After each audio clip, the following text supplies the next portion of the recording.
As I am a practicing dietitian, so what is important to know here is there is many fallacies or myths about the diet.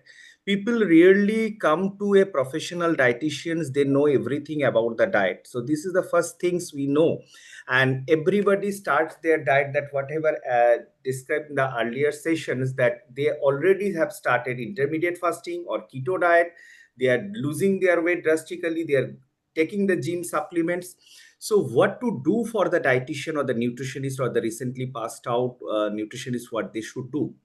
So this is the important to know that heart disease are increasing at an alarming rate, and especially we should be very much concerned about the LDL level along with the triglyceride also.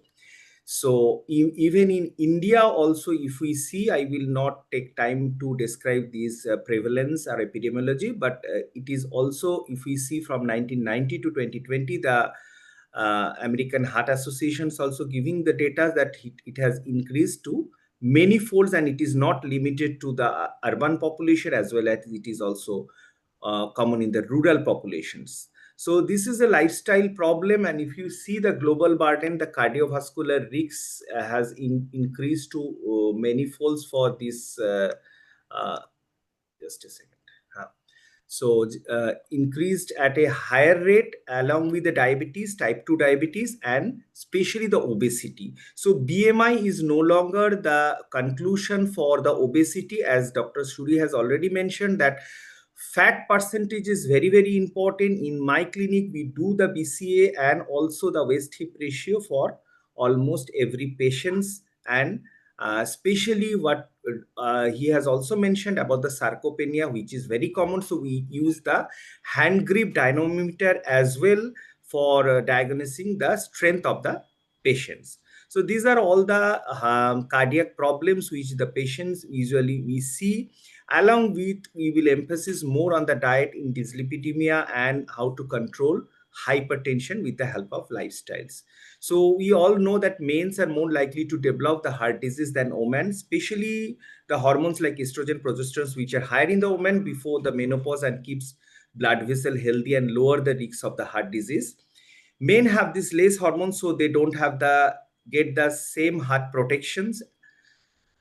These are the risk factors, and if we go back to 3 decades also, or if we go back in my childhood also, so if you can see that the lifestyles or the diet has drastically been changed. It is urbanized, totally urbanized. Peoples are going for the ordering fast foods in the food apps, or whenever required they are going to the restaurants ordering foods, and all are mostly the food which contain the refined flour, sodium, and sugar and white oil. These all four culprits are there in our food consumption. So mostly the food which we are consuming, we called it as SAD diet, SAD, standard American diet, as we are following the Western cultures.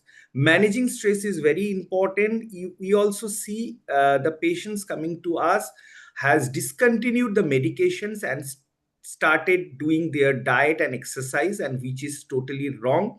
Without consulting the physicians or the doctor, you cannot stop your medications. Smoking cessation is very, very, very difficult, but we always try to limit and then stop not only smoking, any form of tobacco. And encourage the people in regular exercise, at least start with 5-10 minutes gradually and then go improve it. Sleep is another vital things which we are nowadays having the problem with the new young generations, where they are deprived of sleep, going to bed in the 2 a.m. or 3 a.m. in the problem. That is a problem in West, not only in West Bengal, in the entire world. The especially the symptoms of the hearts are often very, very much ignored.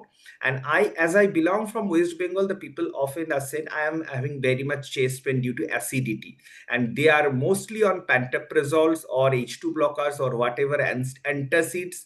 So they know everything, and that is the main problem or the concern. Whoever is developing heart issues are not going for the regular checkups. So medical checkups is very, very important as per the guideline of the cardiologist or the advice of the doctor. and especially the cardio biomarker should be also checked. Along with, I will also focus on the vitamin D deficiency, which is very much prevalence in the population nowadays, and which is also related to cardiovascular problem and increased risk of diabetes due to insulin resistance also. So hypertension has also increased many folds, and if we see that people, as it is a silent killer, people are not aware of hypertensions, and regular checkups. A BP machine or a glucometer can be easily purchased, and we can easily focus on educating the patients or the clients for regular checkups of the blood pressure, which is very, very important. And we should also teach them that what is the level of the hypertensions or what is alarming for you. So these are the common symptoms of the blood pressure. I'm not going into details, as I also practice mostly the community nutrition. So every year I do several camps, at least 25 to 20, nearly 30 camps in a year we used to do.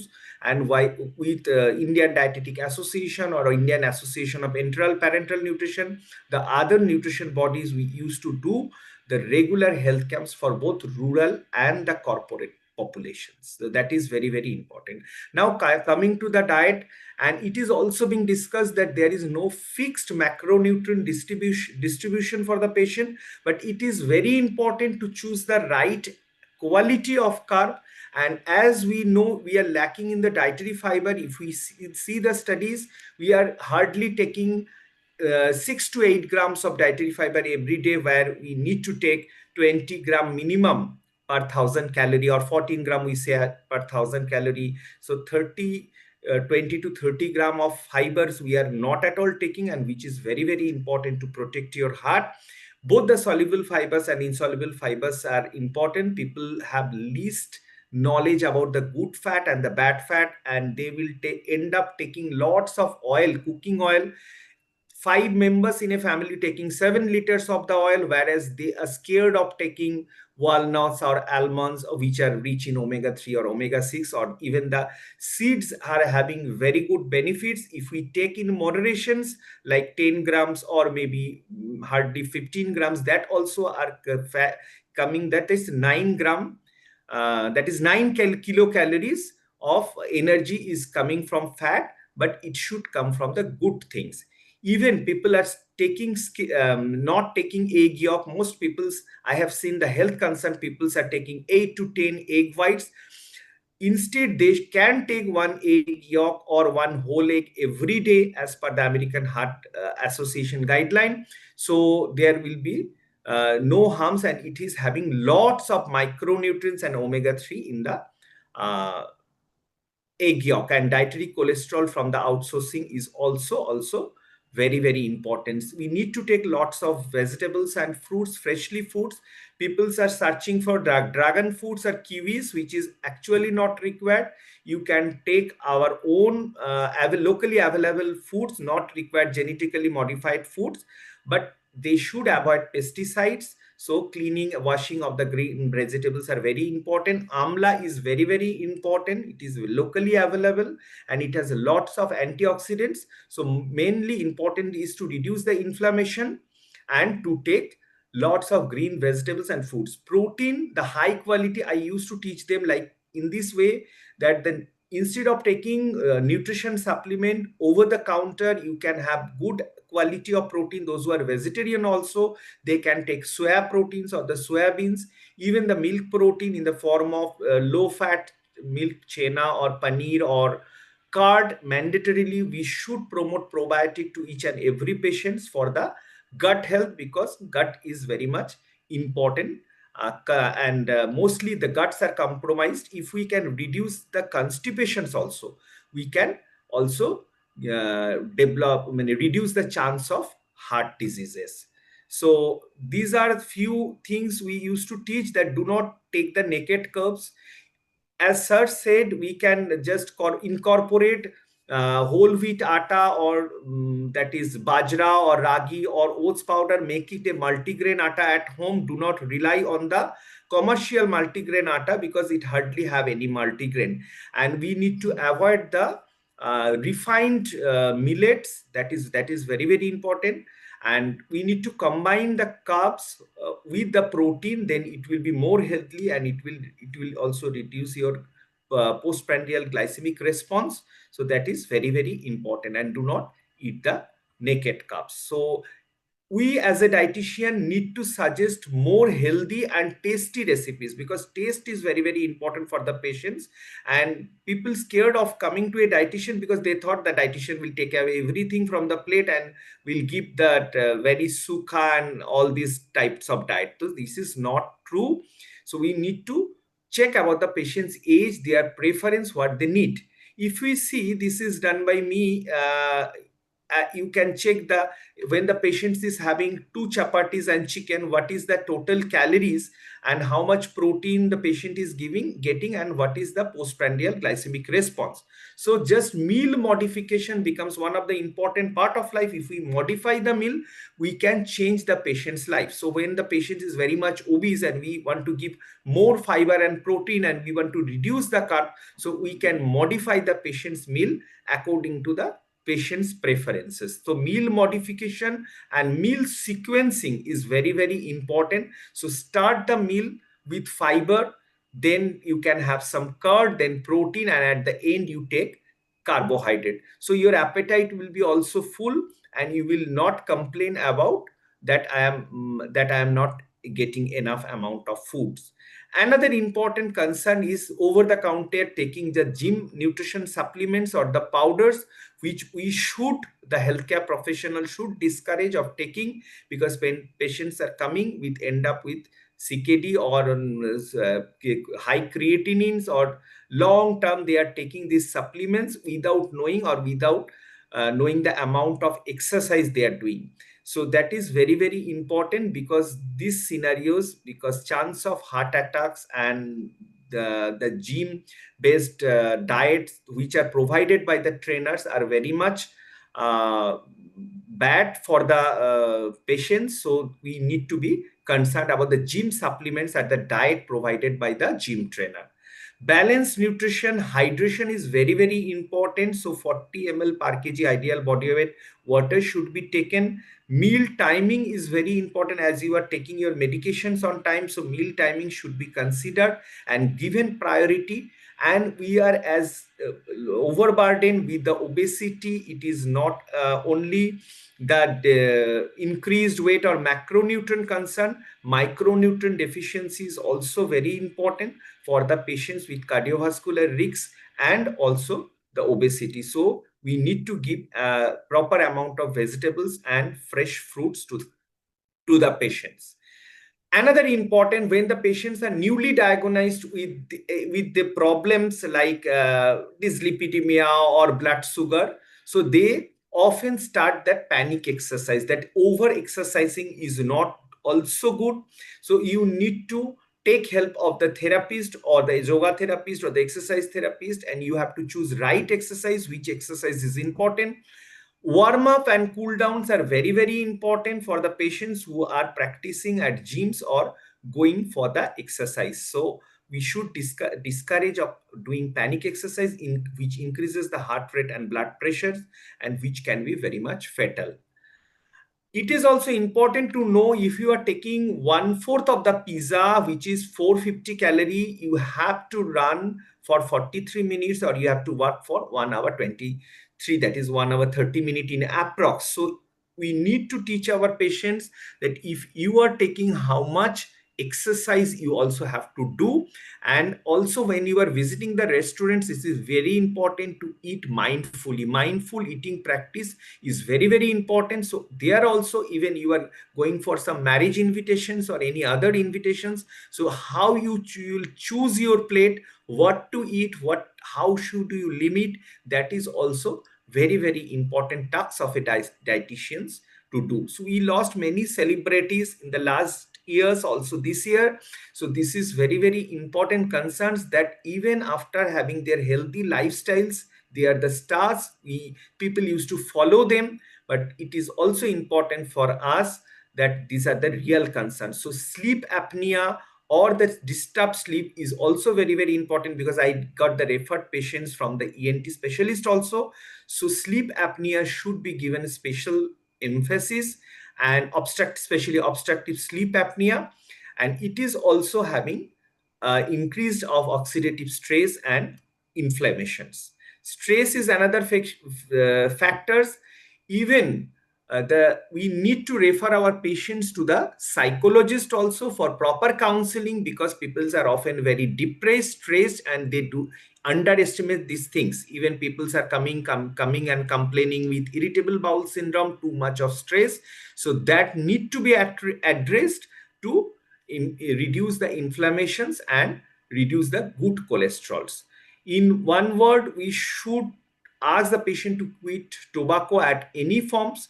When we are taking history, we are asking, are you smoking? But we should ask, are you taking tobacco at any form? Because taking tobacco, they can take at any forms, in gutka or in pans or in any form. So that should be discouraged, and counseling should be done. Even if it is required, you need to have take medicine to stop these things.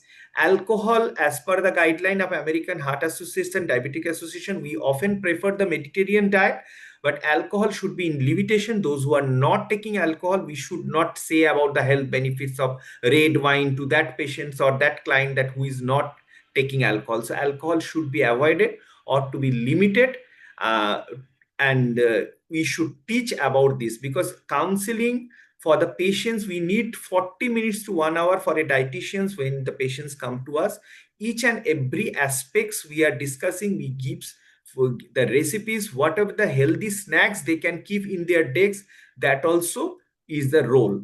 Gut microbiota and cardiovascular is very much related. So not even adding probiotic to the diet, it is important to add the prebiotic in the diet. The symbiotic synergic effect of this prebiotic and probiotic is very, very important. So natural probiotic we can give, because if there is dysbiosis and inflammation, there is high chance of cardiovascular disease, developing cardiovascular disease.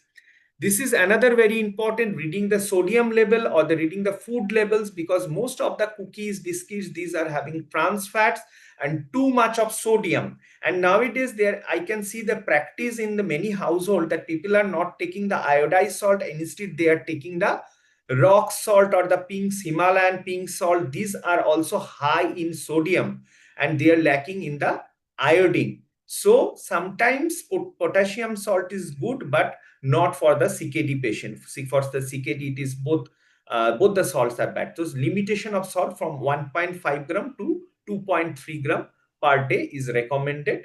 And reading the nutrition labeling is very important. People think oats means all forms of oats are healthy. It is not true. Refined oats is not never good. So it is having lot of preservative salts, and these are refined, and only oats is 60 to 70%, rest is it is refined carbs. Sorry,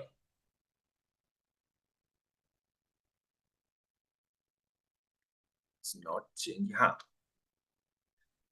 So even mueslis, cornflakes, these are, even people are opting for oats Maggie or that is atta Maggie, that are also not at all healthy, because these, if you see the sodium level or the fiber level of the oats Maggie, these are not at all healthy for the patient, because it fiber is very less and it is equivalent to the maida Maggie. Even the digestive biscuits, these all biscuits are having palm oil, sugar, and maida or the refined flour. Even people opt for margarine rather than butter. Margarines are bad because these are hydrogenated fat or the trans fat. Ready-made soups, so-called healthy soups, should be avoided. I have highlighted whatever the things which are present, especially of the palm oil and all anti-caking agents or the preservatives which are present are very bad. So these slides I have already discussed, that this is the standard American diet we are following, and increasing the inflammation day by day. Reducing of the junk food, though by FSSI it is banned in the schools and colleges, but it has not stopped. People are more practicing on the junk food and the fast food. These are the options available in the roadside. These are having full of trans fat, but we need to change and we need to educate the patient that some healthy options are also available in the street, like sattu, chana, or sprouts, or customized puff rice without oil, or dhokla, idli, dosa, chana, sabji roti, a boiled egg without sugar lassi, and obviously green coconut water or tender water is very, very good. So this education is very important. Role of, there are many studies on the role of omega-3. So I have already discussed about nuts and seeds. And do not take medicines or in the form of pill without the recommendation of the healthcare providers. So these are the seeds which is having high amount of omega. This has been given. Walnuts and chia seeds are having high amount of omega respect to other nuts and seeds. So these are the guidelines of how much you can consume and how you can consume. So I have come to almost the last part of my discussion. That is, there are many studies about the DASH diet, that is dietary approach to stop hypertension. And this is very, very important to follow these diets with 2 or 3 servings of whole grains, 4 or 5 servings of green vegetables, non-starchy vegetables, 1 servings of nuts and seeds, 1 or 2 servings of uh, proteins, good fats, and less, that is sugar and salt should be minimized. So this is a Indian study from BHU, and there are many studies you can see about the DASH diet. It is very, very important.